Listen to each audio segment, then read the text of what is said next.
सब गोलमाल है।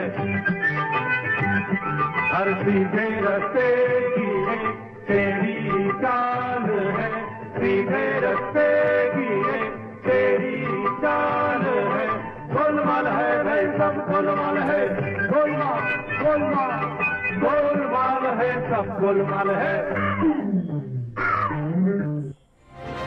जब बाड़े में अगर लोकतंत्र होता है तो सवाल उठता है लोकतंत्र की मर्यादा का, और ऐसे में सवाल उठता है कि क्या इसे अपमान लोकतंत्र का कहा जा सकता है? बाड़ेबंदी को लोकतंत्र का अपमान कहा जा सकता है? आपकी राय के मुताबिक 75% दर्शक मानते हैं कि हाँ, ये लोकतंत्र का अपमान है। अब ये 25% लोग कौन हैं और किसे लगता है कि बाड़ेबंदी जायज़ है, ये एक अलग सवाल है। लेकिन 75% लोगों पर बात करेंगे। ऐसा है तो फिर ये रवायत कैसे रोकी जा सकती है? कानूनी पहलू पर आऊँगा पहले, फिर जगदीश जी आपके पास लौटूंगे। शोभित जी।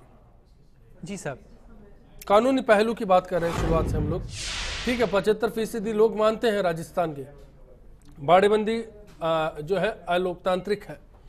इसका क्या कोई और फीचर हो सकता है, कोई और एस्पेक्ट ऐसा हो सकता है जिससे इसको साबित किया जा सके? क्योंकि खुलेआम तो होता है लेकिन साबित करना ही बड़ा मुश्किल है। देखिए, जब किसी अपराध को साबित करना मुश्किल होता है, आवश्यकता उठती है एक उचित कानून की, क्योंकि कानून एक ऐसा माध्यम हो सकता है जो उस व्यक्ति विशेष को वो अपराध करने से रोकता है। जी।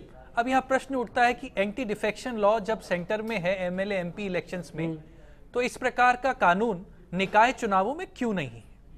ये समय की आवश्यकता है। बाड़ेबंदी की आवश्यकता इसलिए उत्पन्न हुई है क्योंकि आप दूसरे दल के व्यक्तियों को अपने फेवर में वोट कास्ट करने के लिए कंपेल करते।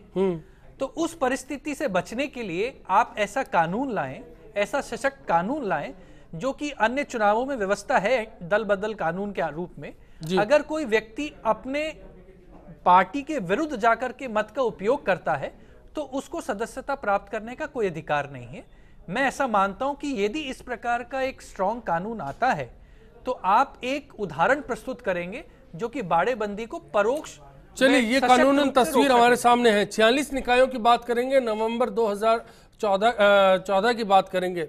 जब चुनाव होते हैं कांग्रेस को साफ तौर पर 6 निकायों में बहुमत हासिल होता है, 2 निकायों में निर्दलीयों के हाथ जिम्मेदारी होती है, लेकिन बाजी आखिरी दौर में पलटती है, 2 निकाय कांग्रेस के खाते में चले जाते हैं और बीजेपी इसी को लेकर आरोप लगाती है कि ये बाड़ेबंदी हुई थी, इसी तरह की हॉर्स ट्रेडिंग इस बार भी हो सकती है।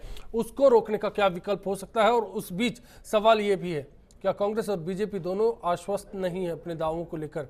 निर्दलीयों के हाथ में इस बार की बाजी है, तो फिर बाजी कैसे पलटी जाएगी? जगदीश जी।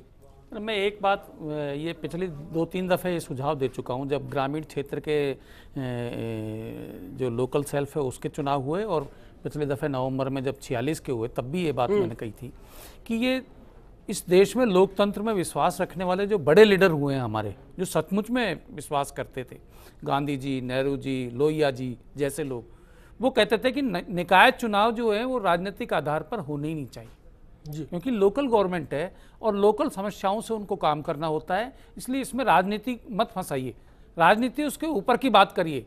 लेकिन हमारे यहाँ क्या है कि राजनीतिक प्रशिक्षण जो नागरिकों को दिया जाना चाहिए वो राजनीतिक दलों ने अब बंद कर दिया है। राजनीतिक दल राजनीति की बात जनता के बीच में जाकर बहुत कम करते हैं कि स्वच्छ राजनीति कैसे होनी चाहिए। अब तो वो केवल अपनी सरकार की बात करते हैं या दूसरों को नीचा दिखाने की बात करते हैं। जब तक ये लोकतंत्र को हम जड़ों तक इस तरीके से नहीं ले जाएंगे कि आप आस्था रखिए कि हमको शहर की नाली की सफाई, पेड़ लगाने का काम, गंदगी उठवाने का काम जैसे लोकल सेल्फ के काम कराने हैं, ये काम के लिए जो काम में महत्वपूर्ण व्यक्ति है, मोहल्ले का है, गांव का है, शहर का है, जहाँ भी पार्षद है, उसको गैर राजनीतिक तरीके से चुनो जी, ताकि आपका शासन व्यवस्था बेटर चलेगी और आपके ये बाड़ाबंदी टाइप की जो गैर कानूनी या अनैतिक हरकतें हैं इनके ऊपर भी रोक लगी। चलिए अर्चना जी, अब आपसे जानना चाहूंगा, फिगर में जानना चाहूंगा कि दावा क्या होगा आपका, कितने निकायों में आप बहुमत लाएंगे और कहां जोड़ तोड़ की जरूरत पड़ेगी आपको? ये अश्विनी जी, भारतीय जनता पार्टी की तरह दावे करने से कोई फायदा नहीं, लेकिन हम ये मान करके चलते हैं कि 20 महीने के इस सत्ताधारी पार्टी के कार्यकाल ने जन विरोधी नीतियों को अंजाम दिया। अनीति पर चलने वाली सरकार के खिलाफ ये मैंडेट होगा, कांग्रेस को बहुत अच्छा बहुमत मिलेगा और अधिकांश निकायों में स्थापित होंगे। लेकिन मूल मुद्दा आपका एंटी डिफेक्शन को लेकर के था। सत्ता की निरपेक्षता सुनिश्चित करने का एक ही तरीका है कि वो पार्टी जो सत्ता में वो विश्वास पैदा करे जनता के मानस में कि हम किसी भी प्रकार से इस चुनाव की प्रक्रिया को प्रभावित नहीं करेंगे, सत्ता का दुरुपयोग नहीं करेंगे। और अच्छी बात कही जगदीश जी ने कि यदि एंटी डिफेक्शन एक्ट लागू हो जाए, क्योंकि अब ये नहीं हो सकता कि हम स्थानीय निकायों के चुनावों को बिना सिंबल के लड़वाएं, क्योंकि हर व्यक्ति का राजनीतिकरण भारत में हो चुका, लोकतंत्र ग्रास रूट से नीचे तक जा चुका है। ऐसे में पार्टी एफिलिएशन इंक्लिनेशन तो साफ साफ दिखाई देता है।